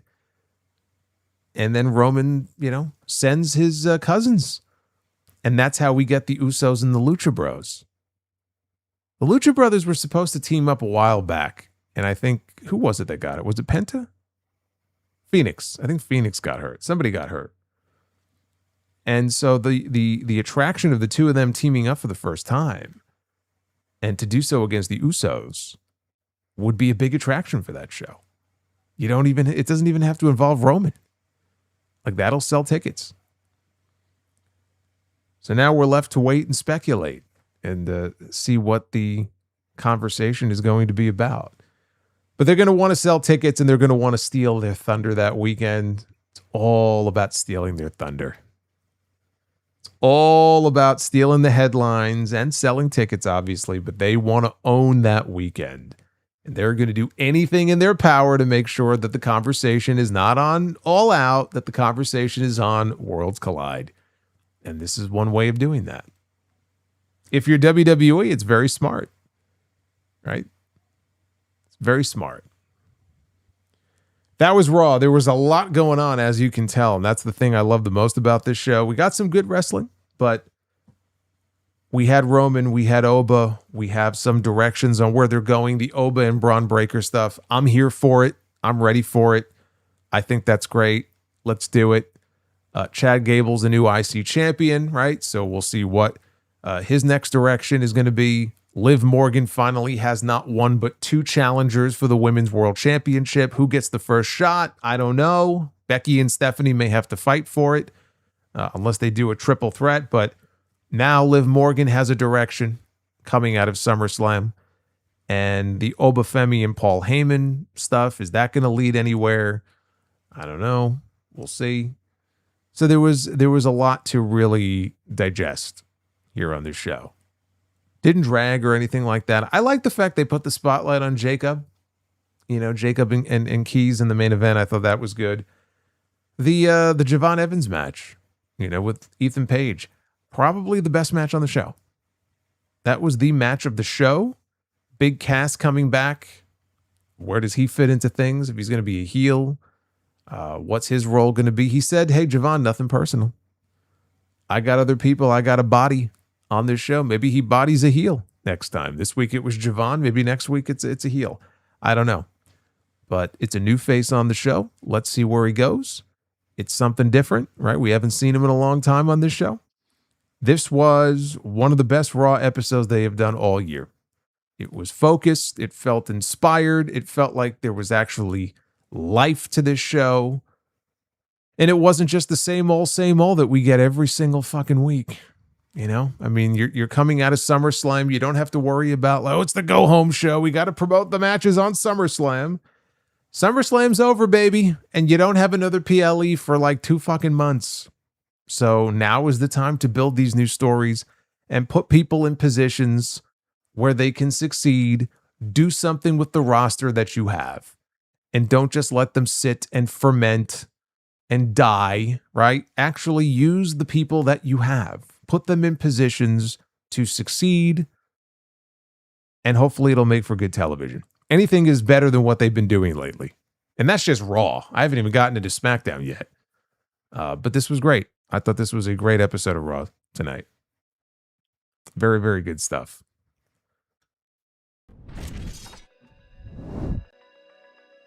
I hope I get to say that more often in the weeks to come.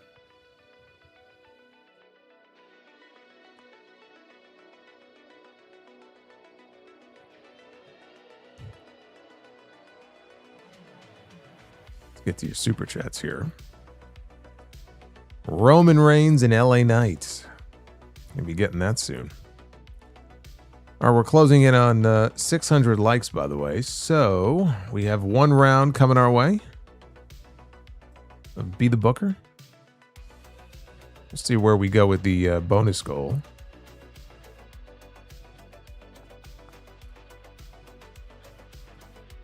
Death Scythe, we'll start with you, my friend. I hope you're having a good night. Says, I watched Team Triple H against Team Orton, where whichever team won would each be in charge of Raw for the next 4 weeks, and I wish they would do Team Raw versus Team SmackDown for War Games with that stipulation.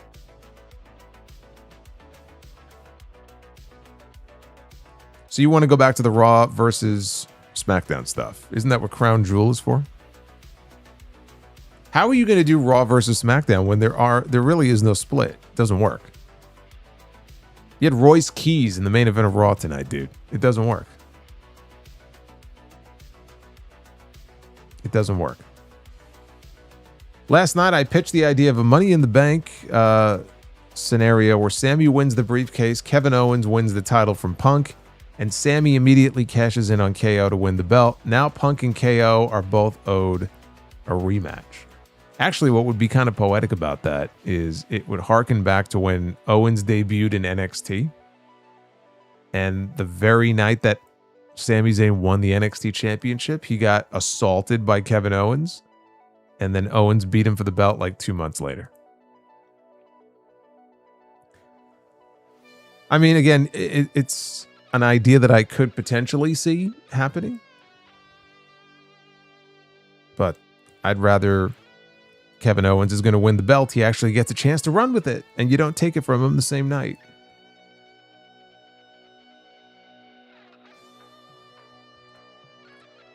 Said later on at the start of the new year, you add Cody and Randy back into the mix. And then the Chamber. Yeah, I mean, again, I could see that. I could see it, but if you're going to put the belt on Kevin Owens, let him run with it. Don't take it away from him. I'm not a fan of that aspect.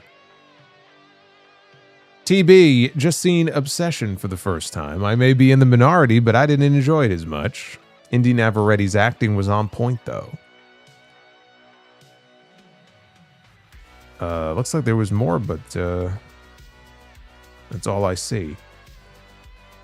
All right, yeah, I think you are in the minority, but that's perfectly fine. Are you someone who is typically into horror movies, or I feel like if you're a horror fan, maybe you would appreciate it more. But if you didn't like it, that's fine. It's my favorite movie of the year by far. By far. I had so much fun with that movie. I've seen it a few times since.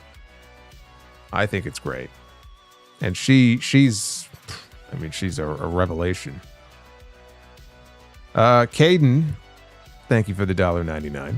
Death Scythe says, I don't expect LA Knight to beat Roman Reigns, but sometimes losing can get you more over than winning, and the best example is Austin losing to Bret Hart at WrestleMania 13. The same could happen to LA. The same will not happen to LA.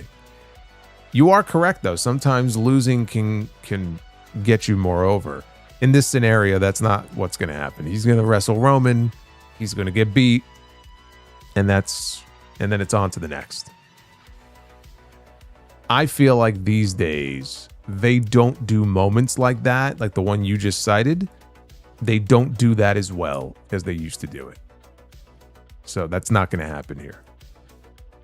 Your overall point, though, is accurate, though. There are examples in history of that happening, where somebody gets more over by losing. The Sheltered Kid, what wrestler do you hate that everyone else loves? I don't hate anybody right now. I mean, unless you're talking all time. You want to expand it out to all time. I'm sure I could find a few people.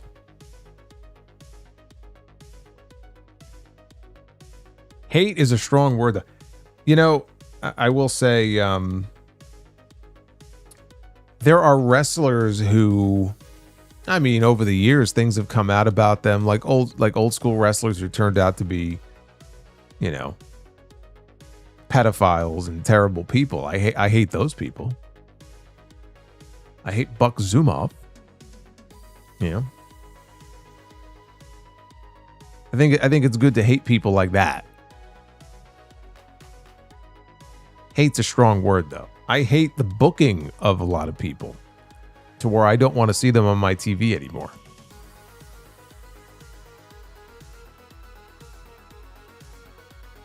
Deathside says, I hope we get a program between MJF and Swerve Strickland, and they should both be heels because that's when they are at their best, and before anyone says heel against heel, to that I say Shield and Wyatt. Well, Shield, I think by that point, though, the Shield was already on their way to being babyfaces, honestly. I mean, they kind of made it official after WrestleMania that year. That was like a month or two later. But yeah, I mean, look, heel versus heel could work, and then the fans are going to gravitate towards whoever they want to cheer for. I would imagine in a match like that, they would probably gravitate more towards Swerve. He also says, Austin Theory beat John Cena at WrestleMania 39, and Dominic Mysterio beat John Cena at Survivor Series. As The Rock would say to them, look at you now. Yeah, talk about squandering the rub. GMB with a $4.99, not anytime soon, but I could see Soul being a good heel. Her promos against Zarya were condescending and arrogant. I disagree with her being a face forever. I saw a little bit of her work in NXT when she went heel. Yeah, I got some of that same arrogant vibe. The Soul Snatcher is not a heel finish, though. She would have to ditch the Soul Snatcher because that's a total babyface move. It doesn't work for a heel. But then again, maybe in wrestling today, that's not important. Very few people in wrestling today know how to be a true heel. Super Pony says, Raw was damn good tonight. Don't know why we can't get this every week. It's not that hard. The mid-card on this show is very strong. Well, yeah, I mean, you could see where they're at least making some attempts to build the mid-card, especially with like Javon and Ethan. Now they have Big Cass. So, I mean, the pieces are there. Also, let's get Drew on Raw when he comes back to balance things out. SmackDown is stacked at the top. Raw needs more top guys. Yep. Dithronic 78. Will Roman be taking on all of his former opponents alone until he faces Oba at WrestleMania? I hope so. I mean, to just go back to having all of his bloodline buddies helping him win matches is the same thing that they did in the first Bloodline run. It would be lame, lazy, and stupid. You know, he wants to prove that he's the top guy. Let him do it on his own. Makes sense to me. Shouldn't need interference in all of his matches. I don't even know what he's supposed to be anymore. To me, he's a heel. He's out there getting cheered like a babyface. Nick Grosso. Thank you for the 20, Nick. Big Cass looks great, and I'm glad he's going solo because no one would take him seriously with Enzo dancing around and corny catchphrases. But I never thought Cass was a great promo, so maybe Heyman could be his mouthpiece. I mean, he got some promo time tonight. He wasn't bad. Heyman with Cass could be interesting. That could work. Actually, that probably makes more sense than Heyman and Oba, honestly. Oba don't need Heyman.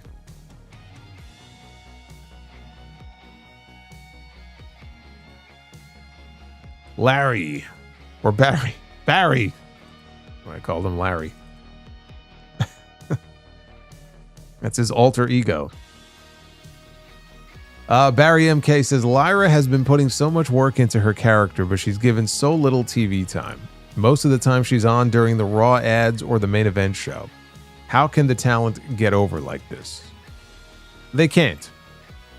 They can't. Just because they had one great show doesn't mean that there aren't still problems.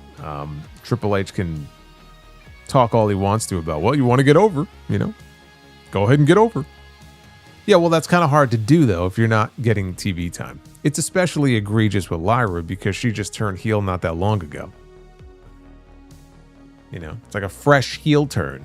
that's when you need to feature that person on the television show. And whether they cut promos or you do vignettes for them, kind of flesh out the character, let people know like what the direction is supposed to be for her.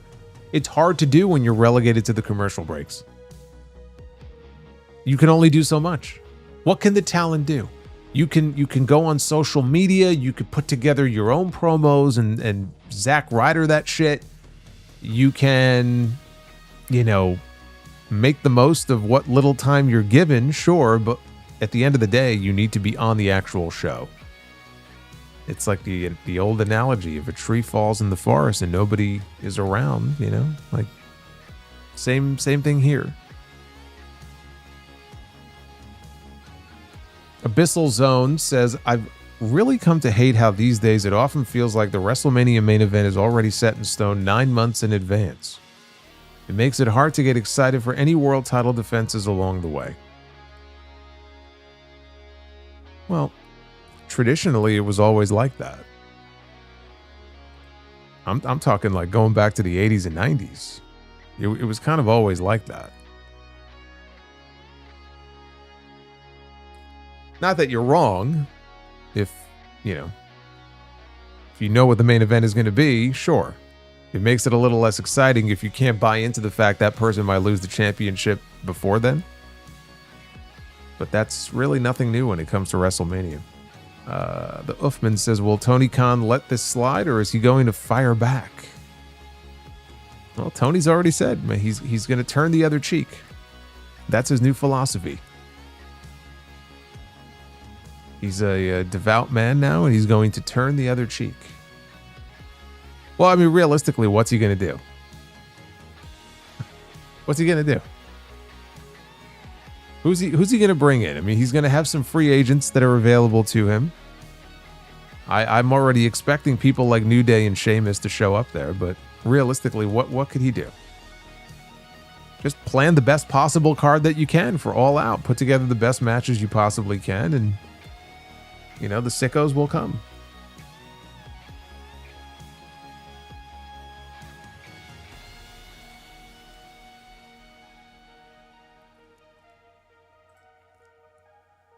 Schiff and Shive says, Captain Obvious, but props to Ethan Page. He's got the chops, watching old vignettes of the $1 Million Man, and he gives off a similar vibe.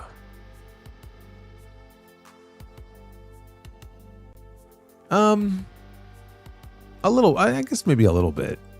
I hadn't thought about $1 Million Man when I was thinking of Ethan Page, but maybe a little bit. Alexander says, Roxanne still hasn't won a singles match on TV since December of 2025. The Prodigy name should be revoked until further notice.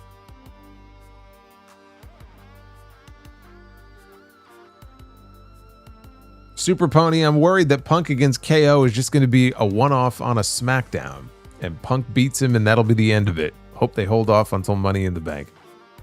I'm sure Punk is not just going to beat him and that's going to be the end of it. I don't think it's going to be quite that simple. That would be very, very stupid. I mean, there's gold up in them there hills, and to do a one-off and then just move on to me would be incredibly dumb. Armchair Critic, better overall package and why? Flair or Savage? Savage. Just a matter of personal preference. He was the total package when it came to pro wrestling. Right? The gaudy outfits, the promos, the in-ring, personality. You're just so unique. Even the voice, Put it this way.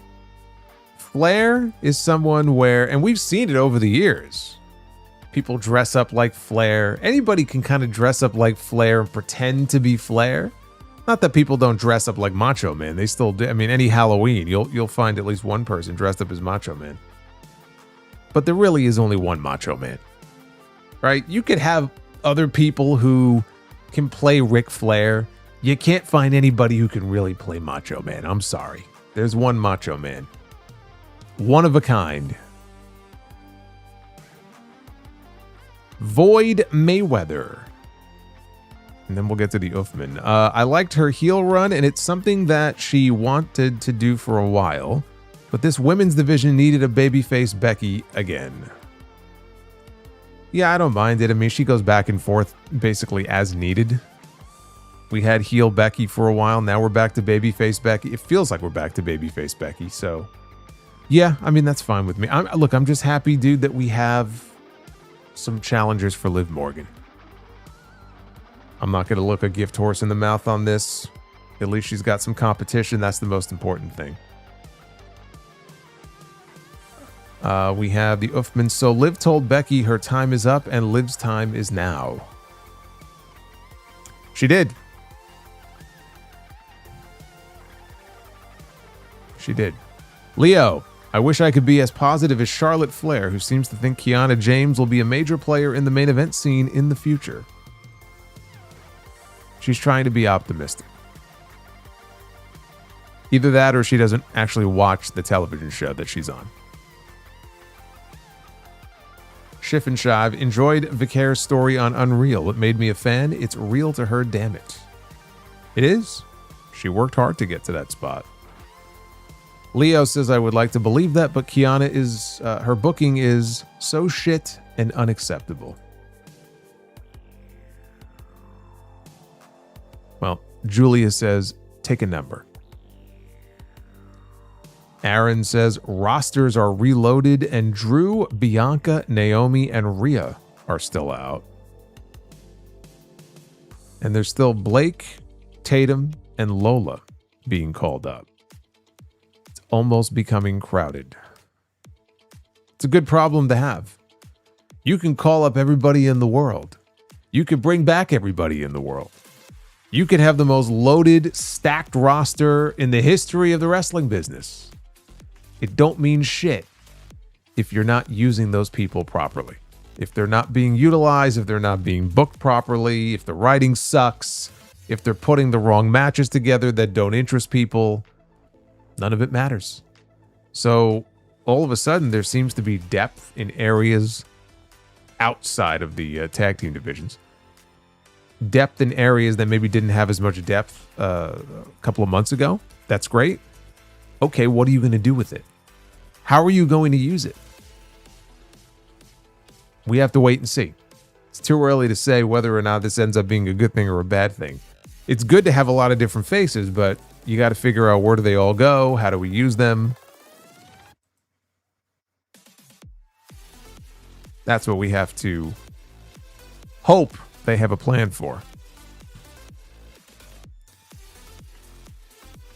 Black Raven Chris, thank you again, my friend, for that $50 Gunther bomb. You're awesome.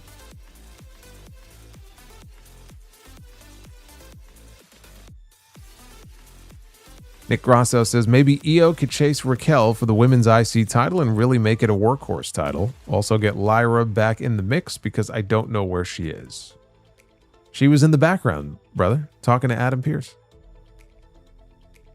Yeah, I'm fine with Io being in the IC title scene. You could have Io, Raquel, Roxanne, Soul, Lyra. And then at the top, you have Liv, Becky, and Stephanie. I like it. Death Scythe. Also, I agree with you. I hate when they keep pushing things off that by the time we finally get it, it's either too late or nobody gives a shit. Yeah, they do it all the time. I've said it a lot in the past, you know, Triple H and his style of booking, generally speaking, he plays it very, very safe. He's very conservative in terms of the booking. Too much so.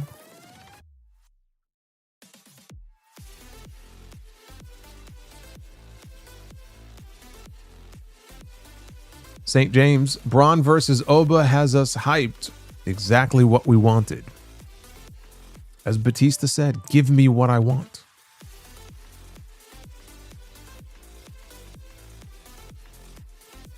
Chad did say Penta was potentially the greatest luchador, and the future is bright for him for sure. Justin G, when the Judgment Day finally break up, Yeah, silly boy. Silly boy. They ain't ever breaking up. Can JD McDonough join the bloodline in a Sami Zayn role? It's a fatal mistake to headbutt him. He would probably fit in well with them for that reason. You know, you can hit him in the head and it has no impact. Aaron says, Solo, did Raw feel like the start of another new era? Actually, tonight's Raw did kind of feel like the start of a new era. Now that you mention it. In many ways, it did. And Super Pony says, as much as I want Owens to win the belt, you know, if he does, they're just going to give him a run like Drew or Sammy. And at that point, why even bother? No, I mean, if you do a 3 or 4 month run, there's nothing wrong with that. What's wrong with that? Why does everybody have to be champion for 6 months or for a year? Drew had the belt for 2 months, which wasn't long enough, but I never expected him to have the belt for very long.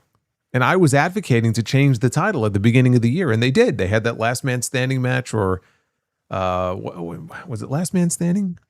No, it was 3 Stages of Hell.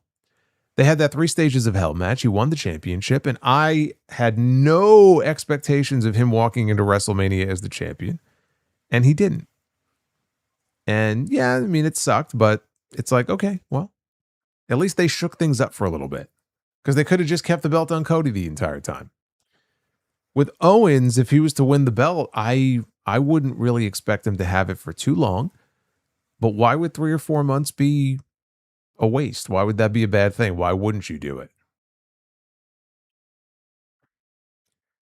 You know how many people are like beside themselves that Owens has been there for 10 years on the main roster, 11 years, and has never had like a WWE title run, or that it's been 10 years since he was Universal Champion?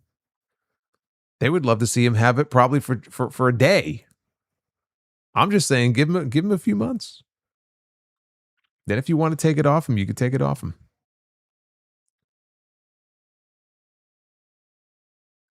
Patience, young grasshopper. We will see. I want to see what these promos look like with him and Punk.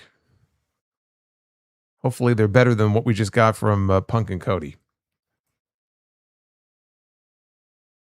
All right, so the wheel said the goal was 465 likes. We are currently sitting at 640. Very good, very good. I do like that. We get one round. Here we go. Be the Booker time. Ladies and gentlemen, it is now time to be the Booker. WWE Champion Kevin Owens. This feels like we're as close now as we've ever been to that very possibility coming true. Because when Roman had the belt and he was wrestling Roman all those times, it never felt like he had a prayer.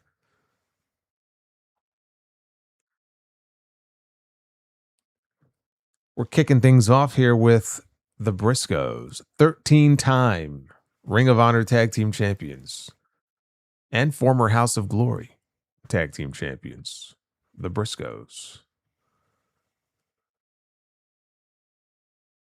Now this is tag team wrestling. The Briscoes against the Brainbusters, the Horsemen, call them what you will, Arn Anderson and Tully Blanchard.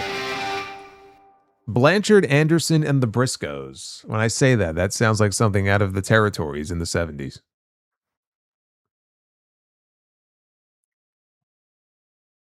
See, that right there is tag team wrestling to a T. That is tag team wrestling.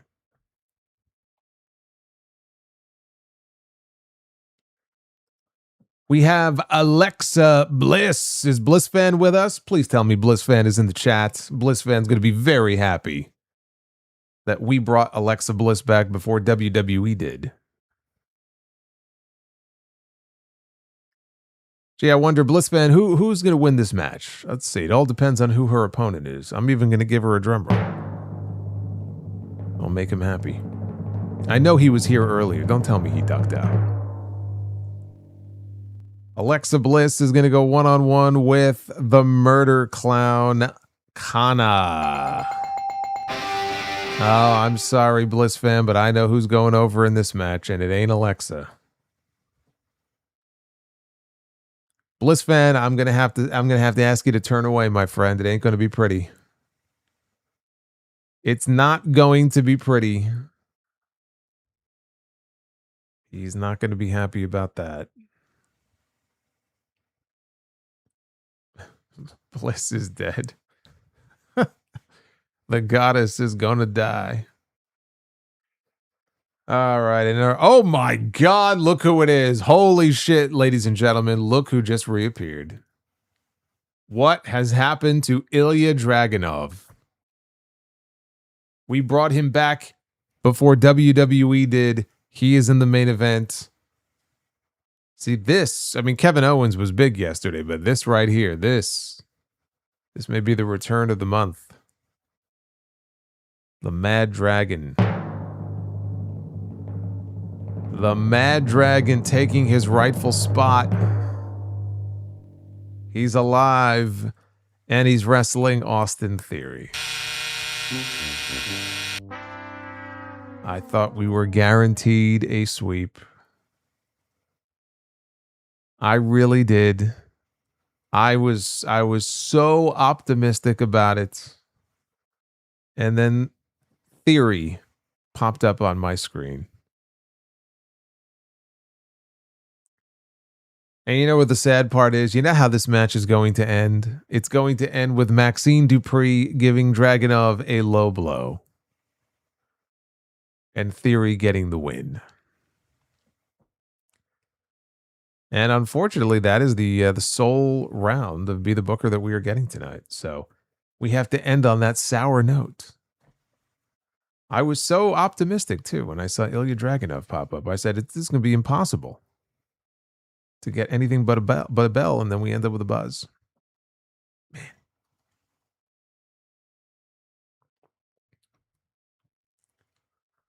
Armchair Critic, do you think The Rock will be there for Saudi Mania? I'm going to say no. I'm done guessing on The Rock. I don't give a shit. That's my real answer. I don't care. Let's focus on the talent that we have. And as Brock Lesnar said, I am the past. He is the future. Let's focus on the future. So after a very busy weekend, Raw is in the books, which paves the way now for Dynamite, which is going to be from Arena, Mexico on Wednesday. It's actually a pretty stacked lineup they have. So I will be here for the Grand Slam review. And before we get there, tomorrow is going to be a brand new episode of the Uncrowned Wrestling Show. So keep your eyes peeled for that. As soon as the episode is uploaded, wherever you get your podcast from, you'll be able to listen. Do go ahead and support. And then also Tuesday night, of course, you have a brand new live Tuesday Night Titans over on JD's channel. We crushed it last week. We did like 50,000 or something like 50,000 views. It was great. And no SmackDown this week. Just remember that. No SmackDown post-show this week. I will not be here. I will be at the NYC Arena for House of Glory. We have our own stack card. High Intensity, our big event of the summer. And we are going to be streaming the event live and free on the official House of Glory YouTube channel. So you'll get to see everything. And we've got a whole bunch of people, not just all the House of Glory talent, but we have Eddie Kingston, the Mad King, who I believe is winding down his independent dates. So he'll be part of the main event. We have Shotzi defending her championship against Shayna Baszler. Ricky Sosa is going to be on the show. Leo Rush is going to be on the show. Zilla Fatu is going to be there. People were like, oh, is he going to be? He's going to be at SummerSlam this weekend. I'm like, no, he's not. No, he's not. But he'll be at the NYC Arena against the Amazing Red, defending his title on Friday. The Hardys will be there. It's going to be a big show. I think we're about 8 or 9 matches deep. That sounds about right. We had put tickets on sale for Fifth Row because the first 4 were sold out. I just noticed that Fifth Row tickets are gone as well. So Standing room only is still available, or you can tune in on YouTube. Something big always happens on SmackDown when I'm not around. Oh, I fully expect something big is probably going to happen. Usually it's a WWE Championship match. We'll get an impromptu title match. Kevin Owens will want his guaranteed title shot on Friday, and we'll get Punk and Kevin Owens in the main event this Friday. Mark my words, something like that will happen. There's nothing I can do. What can I do? What can I do? What time does Hog start? 7 p.m. Eastern. That is the planned start time. Could get pushed back by a few minutes. It happens, but 7 o'clock is when we're going to kick things off. Super Pony says, Ilya versus Kevin Owens gets me going, if you know what I mean. No, I don't know what you mean. It gets you going? Do explain.